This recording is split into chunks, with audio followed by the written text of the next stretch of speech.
কাকিমার কিচেনে দেখো আজকে আমি চলে এসেছি। আজকে বানাবো আমি একটু নিরামিষি ঘুগনি। তার জন্য আলু আর মটর আমি দেখো এখানে দিয়ে দিয়েছি, আর দিয়ে দিয়েছি জল আর একটু লবণ। এবার আমি প্রেসারে ভরে 3টে সিটি মেরে নেব। দেখো বন্ধুরা, আমি ঘুগনিটা কলাইটা সিদ্ধ করে সিটি মেরে নামিয়ে নিয়েছি। এখন আমি এখানে কড়াইয়ে তেল দিয়েছি। এখন দিয়ে দেবো গোটা জিরে, লঙ্কা, তেজপাতা, একটু গরম মশলা। নিরামিষ ঘুগনি বানাবো, তার জন্য আমি পেঁয়াজ বা আদা রসুন দিই নেই, আদা দিয়েছি। আর এখানে পেস্ট করে নিয়েছি আদা আর জিরে, লঙ্কা, ধনে আর হলুদ। এবারে দেখো টমেটো আর লঙ্কাগুলো আমি কড়াইয়ে তেল দিয়ে দিয়েছি। এবার এগুলো একটু আমি ভেজে নেব।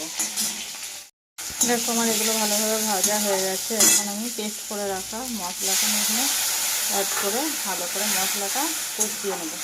আর নিরামিষ ঘুগনি বন্ধুরা খেতে খুব সুন্দর হয় আর টেস্টিও হয়।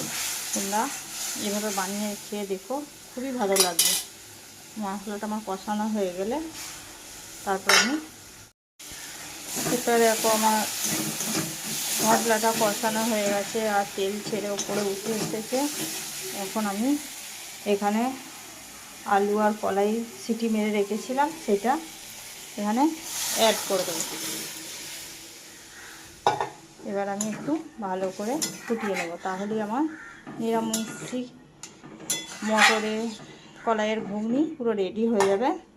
আর এইভাবে বানিয়ে তোমরা খেয়ে দেখো। কোনো ওকেশনে বা কোনো বার উপোস তাপোস করলে তোমরা নিরামিষি ঘুগনি এইভাবে বানিয়ে খেয়ে দেখো, খুবই ভালো লাগবে।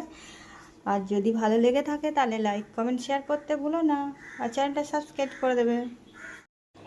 দেখো বন্ধুরা, ঘুগনিটা ফাইনাল লুক এবার রেডি হয়ে গেছে। আমি একটা পাত্রে নামিয়ে নেব। তোমরা এইভাবে বানিয়ে খেয়ে দেখো, খুবই ভালো লাগবে। ঠিক আছে, চলো বন্ধুরা, টাটা।